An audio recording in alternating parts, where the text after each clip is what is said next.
बोगुड़ा people's college रे पंचम पूर्वतन छात्र छात्री सम्मेलन अनुष्ठित। गंजाम जिला बोगुड़ा पीपुल्स कॉलेज प्राणी विज्ञान विभाग पक्षर पंचम थर पर पूर्वतन छात्र छात्री सम्मेलन 21 तारिख शुक्रवार दिन अनुष्ठित हो जाइछि। एही कार्यक्रम कॉलेज परिसर सभागृह रे आयोजित होइथिला।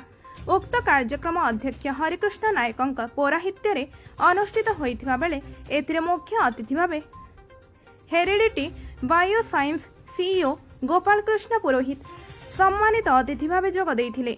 से भली रिसर्च कोऑर्डिनेटर श्रीराम बेहेरा और सुश्री संगीता शुभदर्शिनी जोग देई विभागर प्राक्तन छात्र छात्री को मार्गदर्शन पूर्वक सेमानक उज्जवलमय भविष्यत पई कामना करिथिले। प्रारंभ में छात्री कृष्णा श्री मिश्र प्रारंभिक संगीत गान करिथिबा बेले सेमिनार सेक्रेटरी स्मृति सुचरिता नायक वार्षिक विवरणी पठन करथिले। ए अवसर में सहयोगिता भित्ति रे छात्र छात्री शैक्षिक और परीक्षण ज्ञानर वृद्धि लक्ष्य पीपल्स कॉलेज बोगुड़ा एवं हेरिडिटी बायो साइंस भुवनेश्वर मध्य एक बुझामणा पत्र स्वाक्षरित होइथिला।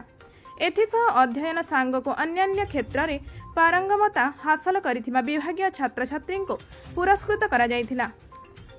डेमोन्स्ट्रेटर रामकृष्ण नायक और अध्यापिका प्रतीक्षा साहू द्वारा परिचालित उक्त कार्यक्रम आरंभ में विभागीय मुख्य अध्यापिका कृष्णा कुमारी वार्गी अतिथि परिचय प्रदान करथिबा बेले परिशेष में अध्यापिका मधुस्मिता प्रधान धन्यवाद अर्पण करथिले।